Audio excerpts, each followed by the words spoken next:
Olá, sejam todas e todos muito bem-vindos ao novo episódio do EduCast Conhecimento que Transforma, um podcast feito para pensarmos juntos em como a educação pode transformar a sociedade. Eu sou Giovana Cambroni, consultora de diversidade e inclusão da Edux, e no episódio de hoje vamos discutir como podemos juntos construir uma sociedade que seja mais inclusiva para pessoas com deficiência. E por isso, nosso tema hoje é diálogo sobre inclusão da pessoa com deficiência. Para essa conversa aqui, recebemos dois convidados muito especiais e que são atuantes nesse tema. Nosso primeiro convidado é o Davis Picasso, palestrante, influenciador, jovem conselheiro do Pacto Global da ONU no Brasil e do movimento Educa 2030, do qual a Edux é a embaixadora, e também uma pessoa com deficiência. Além dele, temos aqui comigo Tatiana Alves, coordenadora de relacionamento com aluno na Edux, coordenadora do grupo de afinidades inclusos e também uma pessoa com deficiência. Sejam muito bem-vindos ao nosso EduCast. Gente, muito obrigada pela participação de vocês, pela disponibilidade de estarem aqui conosco nesse momento. Eu que agradeço a oportunidade. Quando eu soube do EduCast, eu fui pesquisar nas redes sociais e eu me encantei pela forma em que a Edux disponibiliza tanto conteúdo importante sobre diversas causas, e eu topei de cara e eu tô muito feliz de estar aqui. Então eu que agradeço o convite e todo o carinho comigo. Eu que agradeço o convite, Giovana. É um prazer estar aqui e poder produzir conteúdo para o nosso público. Muito obrigada por vocês estarem aqui. Já vou começar nossa conversa com uma pergunta complexa para vocês dois. Como é ser uma pessoa com deficiência na sociedade? Quais são os principais desafios e dificuldades que vocês enfrentam por terem uma deficiência? Davis, você como estudante, qual é o desafio de enfrentar o capacitismo no espaço acadêmico? E você, Tatiana, qual é esse desafio, essa dificuldade no ambiente corporativo? Eu acho que para responder essa pergunta, eu preciso contextualizar que falar sobre deficiência há 20 anos atrás não era com tantas informações que a gente tem nos dias atuais, né? Então, eu só soube defender que a deficiência ela não era um problema, e sim uma característica humana depois de adulto. Depois que eu recebi um letramento também, e boa parte da minha vivência escolar foi enfrentando o que era chamado de bullying e que hoje eu entendo como capacitismo. Então, no meu período de ensino fundamental, eu passei por diversas situações no qual eu nem sabia que aquilo se chamava capacitismo e que eu deveria combater. Porque quando se nasce com uma deficiência, a gente não recebe um manual de como lidar com a sociedade e os preconceitos dela. Acho que a Tatiana depois vai poder complementar. Logo, quando eu parti para o ensino médio, eu fiquei muito receoso de como seria aquele ambiente, como seriam as pessoas. Eu teria que me adaptar a um novo espaço. E eu percebi que foi tudo ao contrário do que eu pensei. Eu fui para uma escola pública em que eu recebi um atendimento muito bonito de profissionais capacitados e que queriam me ter naquele ambiente e que viam em mim potencial para somar nele. Logo que eu fiz o Enem, eu passei direto para a universidade no curso de medicina veterinária. Eu acabei desistindo do curso porque não me identifiquei e também vi que o curso não era acessível para o meu tipo de deficiência, mas com certeza isso não é resultado de que nenhuma pessoa com deficiência possa ser um médico veterinário, foi uma experiência individual. Mas aí logo em seguida eu parti para o curso de comunicação social e hoje eu estou no 8º período da universidade, estou me formando em publicidade e propaganda. E eu percebi que esse ambiente traz diversos desafios para a comunidade de pessoas com deficiência. Um deles é a falta de diálogo sobre inclusão e acessibilidade. Eu acho que se não tem nenhuma pessoa com deficiência no local para iniciar esse discurso, esse debate, ele não é ouvido pelas demais pessoas. E eu tive poucos colegas com deficiência na universidade e desses poucos, alguns desistiram. E eu percebo que os principais desafios que eu enfrento na sociedade não é por culpa da minha deficiência, porque ela é só uma característica em mim, mas pela falta de inclusão e acessibilidade no meio acadêmico, no meio corporativo, que fazem com que as pessoas me olhem como alguém incapacitado para estar naquele meio. Então, eu acho que ser uma pessoa com deficiência é se reafirmar perante a sociedade diversas vezes, todos os dias, para mostrar que a deficiência é só uma pequena característica em mim, mas que, além disso, eu sou influenciador, eu sou palestrante, eu sou quase um comunicador social, né? Agora que eu tô me formando, e provar isso todos os dias se torna difícil e cansativo. Então, o meu trabalho hoje é para fazer com que as próximas gerações de pessoas com deficiência consigam encontrar uma perspectiva de pertencimento para se ver em lugares de destaque na sociedade, assim como eu consigo me ver hoje. E eu me sinto muito feliz nos lugares que eu alcancei e estar me formando também, mas ao mesmo tempo eu vejo que eu acabo sendo a exceção, e que não deveria ser, né? Então, eu acho que os desafios são esses, é a perspectiva que a sociedade tem em pessoas com deficiência e como ela nos olha de uma maneira rasa e coloca suposições em cima da gente. Então, eu acho que a gente precisa sempre olhar para o próximo como uma pessoa que tem diversas funções na sociedade, que tem muito a contribuir e aprender com essas pessoas também. Incrível, né, o que o David estava falando a respeito de a gente nasce com uma deficiência, mas a gente, de fato, não tem com manual, né, de como a gente vai lidar com ela. E eu só fui entender, de fato, que eu tinha uma deficiência na minha fase adulta. Porque durante toda a minha infância, até por ser a minha deficiência é surdez unilateral. Então, escutava com um ouvido e não escutava com o outro. As crianças vinham falar comigo, eu falava assim, não, fala do outro lado, porque eu escuto melhor. Não, eu não consegui te ouvir, né? E minha mãe, observando aquilo, chegou a me levar nos médicos e tudo, mas não teve nenhum tipo de diagnóstico. Não, fisicamente, sua filha está perfeita. Isso é coisa de criança, isso é mania de criança. Então, já na fase adulta, eu comecei, então, né, um trabalho investigativo e descobri ali, né, 100% de surdez, então, no ouvido esquerdo. E isso me dificultou muito, porque na escola é exatamente assim. Muitas das vezes o professor falava, eu estava lá no fundo da sala, eu não conseguia entender, eu ficava assim, nossa, mas o quê? Aí repetia, e o quê? Você está surda? Sim, eu sou surda. Eu não estou conseguindo ouvir. E muitas das vezes aquilo gerava deboche, né, piadinha, né, esse bullying todo que a gente não sabia que de fato era o capacitismo. Então, assim, foi um período bem difícil, né, e complicado ali durante toda a infância, a juventude. E já na fase adulta, embora já com laudo, né, de surdez unilateral, ela não era reconhecida ainda como uma deficiência, né? Ela, por lei, foi reconhecida já no ano passado, praticamente, ali, se eu não me engano, no mês de dezembro. Então, eu já frequentava, né, outros tipos de ambiente, já estudava e trabalho e tudo mais, e era muito complicado. Eu já precisei sair de empregos por não ter acessibilidade, porque precisava de usar o telefone, e você não pode ficar usando o telefone muito tempo, né, tem cuidados ali que você precisa. E essa dificuldade de ter esse acesso me dificultou chegar, né, em outros lugares, até eu chegar aqui na Edux. E aqui eu falo que aqui eu cresci, não só porque eu tive a oportunidade, de fato, de estudar e, de fato, de ser incluída. Porque eu cheguei aqui como assistente, eu estou há 16 anos aqui, e hoje eu estou no cargo de liderança, né? E quando eu vejo e eu olho assim, o que eu quero de verdade é deixar o legado e mostrar que nós somos capazes, né? E não, de fato, ser dispensado. Inclusive, já tentaram me aposentar por invalidez, né? No último emprego, até então, que eu tinha saído, né? Antes de vir para cá, para a Edux. Então, assim, não somos inválidos. Nós temos, sim, uma característica que é a nossa deficiência, mas nós podemos, sim, avançar como qualquer uma outra pessoa. Então, assim, antes de olhar para a deficiência, de fato, olhar que existe uma pessoa, é uma pessoa com deficiência. Não somos incapazes. O problema não é a deficiência em si, né? O problema é que o fruto social que vem da deficiência numa sociedade que é capacitista, né? Que coloca ali barreiras, que coloca desafios, que coloca dificuldades que a gente precisa construir meios para superar, e a educação é um pilar e uma ferramenta super importante para a gente poder construir um ambiente que seja de fato inclusivo, que seja acolhedor, e pensar em uma educação também que seja acessível para que as pessoas possam ter acesso ali, ter seu direito à educação assegurado e garantido, né? Davis, eu quero fazer uma pergunta para você. Você que, além de estudante de comunicação social, também é conselheiro do Movimento 2030, como você enxerga o papel da educação na luta da pessoa com deficiência? Eu acho que a educação é um pilar fundamental, independente da luta pela qual a gente representa, né? E quando eu fui convidado para ser conselheiro do Educa 2030, foi com um olhar de inclusão para esse movimento.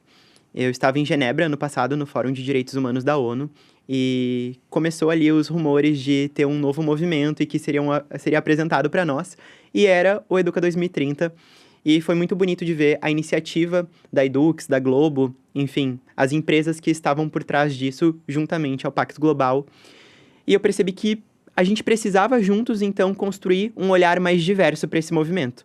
E aí eu sugeri a gente pensar, então, propostas de inclusão e acessibilidade, porque quando a gente fala de juventude no meio escolar, a gente tem que ter um recorte de imensas interseccionalidades, né? Pessoas pretas, pessoas indígenas, pessoas com deficiência, pessoas da comunidade LGBT. Então, a maneira que a gente vai disponibilizar a informação é diferente. A maneira que a gente vai olhar para essas pessoas tem que ser diferente, porque cada pessoa é única, né? A minha deficiência é diferente da deficiência da Tati, e com isso a gente tem demandas diferentes. Então, ter esse olhar diverso e esse olhar mais equitativo para as pessoas era muito importante. E eu percebi que a educação ela foi transformadora na minha vida quando eu ingressei no ensino médio e as professoras me olharam e disseram: olha, tu é um aluno comum como qualquer outro, tu tem especialidades aqui, tu tem dificuldades aqui, como todas as outras pessoas, mas tu tem muito a agregar nesse ambiente. E aquilo me inspirou de certa forma em que eu acreditei em mim mesmo. Eu lembro que eu falei para minha professora Daniela, de Sociologia, que eu queria sair da universidade em Medicina Veterinária e ingressar em Publicidade e Propaganda. Mas só tinha uma vaga para pessoa com deficiência. E a resposta que ela me deu foi: mas tu só precisa de uma vaga. E ela pode ser tua, tu não precisa de 2 vagas, tu precisa só de uma. Tenta que tu consegue. Então esse olhar de acreditar em mim foi muito importante, porque a educação transformou isso em mim. E a gente precisa de uma base, porque quando a gente olha a sociedade como um todo, a gente percebe diversos estigmas que ela coloca sobre a gente, diversas suposições. E ter dos meus professores esse impulsionamento, essa vontade de me ajudar foi importante. E hoje eu quero, através da educação, fazer com que outros jovens tenham esses acessos, né? Democratizar o acesso para jovens com deficiência. A gente precisa de acessibilidade no meio educacional. Infelizmente, o ensino público, ele é muito carente em diversos setores, né? Então, a falta de acessibilidade se torna apenas mais um deles. Então, é importante o papel de ativistas, o papel de empresas, o papel de iniciativas como essa que a Edux é embaixadora, para garantir que as próximas gerações de crianças e jovens com deficiência tenham acesso à educação de maneira plena. Então, eu acho que o meu trabalho é muito disso, sabe? É democratizar o acesso lá na educação, é mostrar para as próximas gerações que elas têm, sim, potencial de ocupar lugares de liderança, assim como a Tati ocupa hoje. E a gente precisa dessas pessoas como a Tati para nos verem nesse lugar de destaque, sabe? Acho que a representatividade ela é fundamental na vida de qualquer pessoa. Quando a gente se vê naquele lugar, a gente tem mais estímulo de alcançar aquilo. Mas é muito difícil, porque quando a gente liga a televisão, a gente não vê pessoas com deficiência apresentando programas, a gente não vê pessoas com deficiência em revistas de moda e beleza, então a gente não se vê em lugar nenhum. E por isso esse papel de usar o meu pequeno espaço na internet para falar pra galera: olha, vocês são capazes, não desistam dos sonhos de vocês, estudem muito, invistam na educação, tentem de todas as formas, é o que me inspira a continuar no meio digital. E é importante ter uma sensibilidade muito afinada para poder identificar isso, né? Um olhar treinado para identificar a ausência de pessoas com deficiência em posição de destaque, né? E ver para além da deficiência, né? Não ver somente a deficiência, mas ver um sujeito ali que não tem uma receita de bolo, cada sujeito é único, dependendo das oportunidades que teve, do tipo de deficiência. Sim. E mesmo pessoas com o mesmo tipo de deficiência vão ter questões diferentes relacionadas ali aos estímulos que recebeu, ao desenvolvimento que foi possível, né? A processos de reabilitação que teve acesso, quando a gente pensa numa questão de desigualdade também, né? Com certeza, eu acho que vem muito da base familiar também. Eu lembro que quando eu era criança eu ficava pedindo: mãe, abre esse papel de bala pra mim. Ela falava: não, tenta tu primeiro, tenta fazer sozinho. Amarra o meu cadarço. Não, tenta tu fazer sozinho do teu jeito. E eu frequentei a ACD, e ali eu aprendi muitas coisas, como cortar meus próprios alimentos, amarrar meu cadarço, desabotoar e abotoar camisas. Então, esses estímulos foram fundamentais para que hoje eu possa me reafirmar como alguém capaz. Só que, infelizmente, essa não é a realidade de todas as pessoas, essa é a exceção. Então, por isso que quando a gente fala de pessoas com deficiência, a gente está falando de uma dimensão muito ampla, né? São muitas interseccionalidades mesmo. Tatiana, quero te fazer uma pergunta. Você é coordenadora do grupo de afinidades inclusos, né? Que é o grupo de afinidades sobre pessoas com deficiência aqui da Edux. Conta pra gente o que a Edux tem feito para proporcionar um ambiente que seja mais inclusivo e acolhedor para os colaboradores com deficiência. Edux está muito preocupada, né, com esse tema e, assim, é muito legal, né, de ver os grupos. A gente não tem só o Inclusos, né, que é o de afinidade de pessoas com deficiência, nós temos outros grupos, né, temos grupos preocupados ali com as demandas das mulheres, LGBTQIA+, pretos e pardos. A importância da diversidade, a importância dos grupos, né, de todos eles, é para que a gente consiga, de fato, desenvolver ações que possam não só, né, refletirem aqui dentro, né, dos nossos escritórios, onde a gente consegue desenvolver plano de ação e entender se o nosso colaborador de fato está sendo incluído ou não, né, se a gente está tendo acessibilidade para ele para desenvolver e desempenhar as suas funções aqui dentro, assim como a gente também reflete para a sociedade. Porque, assim, o David estava falando a respeito da blusa, por exemplo, de abotoar a blusa, né, de amarrar o próprio cadastro. A gente não pensa em fazer, de repente, blusas com botões, né, mais acessíveis. Assim, a gente também não pensa em materiais de escritório que pudessem facilitar a vida das pessoas que precisariam de mais acesso para poder conseguir sentar e desempenhar o seu trabalho, né, educação inclusiva. Então, assim, hoje eu estava observando uma cena quando eu estava vindo para cá, né, uma calçada muito estreita, onde a mãe mal passava com um carrinho, né, de neném. Eu falei assim, como seria uma pessoa com cadeiras de rodas para passar ali? Então, assim, o nosso grupo, quando a gente olha para o Inclusos, quando a gente olha para os demais grupos que nós temos aqui, a gente pensa em ações e desenvolvimentos não só internos, mas externos também. E a gente dá a voz para esse colaborador. É a oportunidade que ele tem de falar, né? O que a gente pode desenvolver juntos aqui e que a gente pode também contribuir para a sociedade.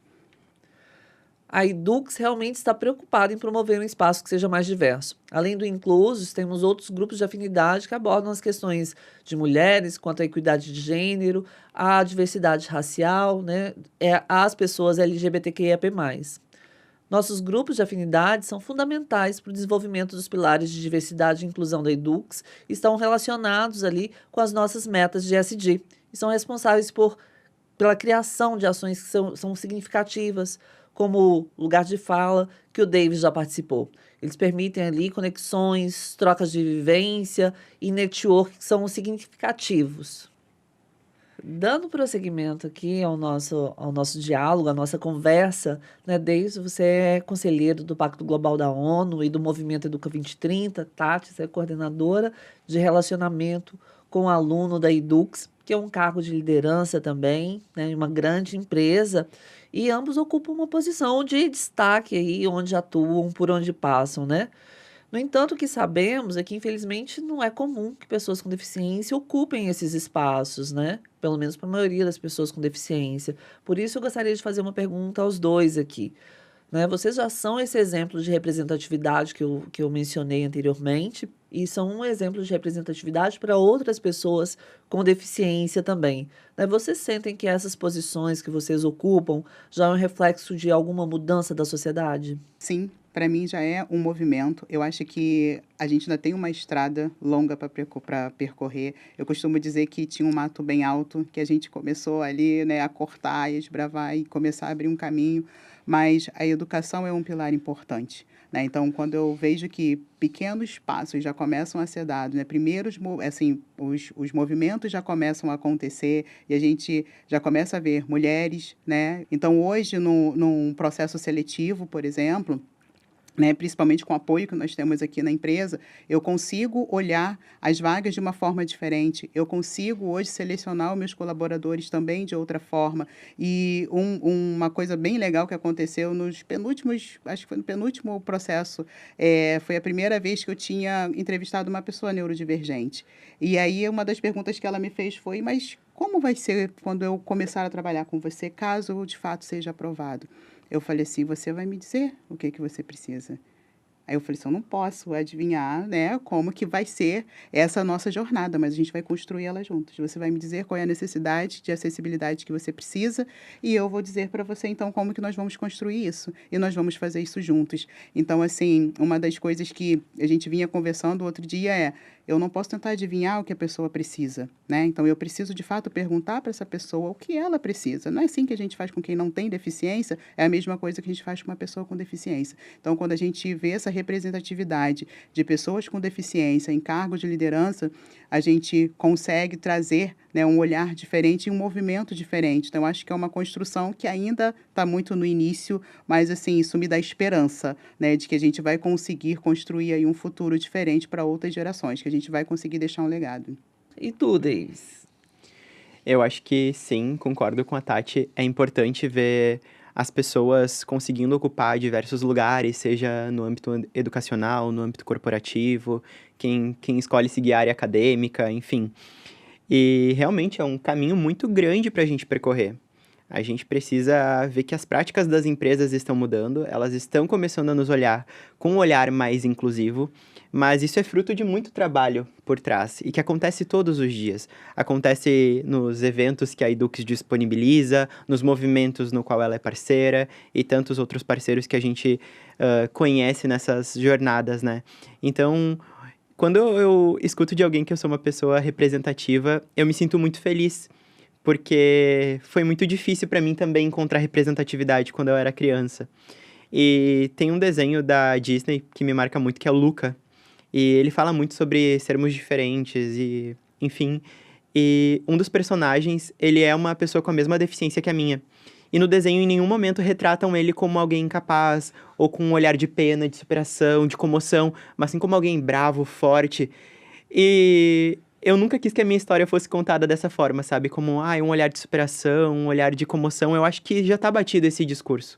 A gente precisa olhar para pessoas com deficiência como pessoas com potencial, como pessoas que vão conseguir alcançar os seus objetivos. Isso acontece através de políticas públicas, isso acontece através de mudar a estrutura em que a gente vive. Então, eu acho que é trabalho muito coletivo e que vai ter um longo caminho ainda para ser feito plenamente na sociedade, mas que já está sendo construído por diversos grupos e eu me sinto muito feliz em estar presenciando essa mudança. Maravilhoso. Bom, eu vou falar por mim, vocês são pessoas inspiradoras, sabe? E o que vocês trazem aqui nesse conteúdo, nessa conversa que a gente está tendo aqui, eu me relembra muito, né, a fala do Paulo Freire sobre esperançar, né? De promover a esperança, de construir a esperança que a gente está indo no caminho certo ao ver vocês dois, que são inspiradores, que são referências em posições de destaque e atuando aí para a construção de um mundo melhor. Bom, a gente está indo já para o final aqui do nosso episódio, mas eu gostaria muito de saber de vocês quais são as contribuições que as pessoas sem deficiência podem oferecer para promover um ambiente que seja mais inclusivo e mais acessível para as pessoas com deficiência. Eu acredito que um ponto fundamental é parar de criar suposições sobre quem somos, do que gostamos, como nos relacionamos. E a gente só aprende a lidar com diferentes tipos de pessoas quando a gente convive com elas. Quando a gente vê que é super comum conviver com pessoas com deficiência. Acho que para os meus amigos, a minha deficiência ela passa como uma característica tão batida que a gente não para falar sobre a minha deficiência, sabe? Esse não é o assunto, o foco. A gente fala sobre coisas da vida.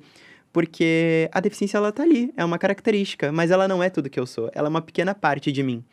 Então, a sociedade e as pessoas sem deficiência, elas podem contribuir entendendo mais sobre letramento, buscando informação, parando de criar suposições e convivendo mais com a gente, se permitindo entender que somos pessoas como qualquer outra pessoa, sabe? Então, por trás da minha deficiência e por trás dessa característica, existe uma pessoa, né? Acima de tudo. Uma pessoa que tem uma trajetória, uma pessoa que estuda, que quer seguir numa área, assim como qualquer outra, que tem sonhos, que tem desafios, mas que não são causados pela minha deficiência, mas comumente pelas barreiras que a sociedade impõe, pela falta de acessibilidade, pela falta de estrutura dos espaços, mas que a gente, de forma coletiva, consegue resolver. Então, acho que a mensagem final que eu quero deixar aqui é que pessoas sem deficiência possam nos olhar como pessoas capazes de alcançar os nossos sonhos e entendendo que a deficiência não é um problema, mas sim uma característica humana. Davis foi muito cirúrgico, né, quando ele falou assim, menos suposições, né, e convivam mais conosco, até mesmo para que possamos, sim, criar uma sociedade que crie menos barreira, né, e que crie mais acessibilidade, né. Eu acho que já acabou, né? Assim, o ponto já passou do tempo de começarmos a pensar em criarmos, né, mais acesso para que a gente consiga, de fato, começar a derrubar as barreiras. Então, assim, se eu posso, de fato, deixar uma mensagem, convivam conosco, sabe? Venha se relacionar com as pessoas, né? E não com a deficiência. Então, venha se relacionar com as pessoas com deficiência, até mesmo para que possam entender e começar a buscar mais informações e letramento. Letramento é muito importante, né? Buscar a informação é muito importante. Então, a educação é um pilar muito importante. Então, acho que assim a gente consegue, de fato, construir uma sociedade menos capacitista e mais acessível. Gente, muito obrigada pela participação de vocês, pela disponibilidade, Tati, Davis. Foi assim um baita prazer estar com vocês aqui no dia de hoje. Muito obrigada, eu que agradeço. Eu que agradeço, muito obrigado a tu, Giovana, a Edux, a Tati, por essa conversa tão importante e a todo esse trabalho que a Edux vem desenvolvendo, que às vezes a gente pode pensar que é pequeno, mas que faz diferença na vida de muitas pessoas. Muito obrigado. Agora estamos oficialmente chegando ao fim de mais um episódio do EduCast. Esse podcast é uma parceria entre a comunicação corporativa da Edux e os estúdios Ensine-me. E você pode conferir este e outros episódios nas plataformas de áudio e no YouTube. Aproveita e segue a gente aí também no Instagram. É @edux_oficial. A gente espera te encontrar aqui numa próxima edição para continuarmos pensando juntos em como a educação pode transformar a sociedade. Até lá!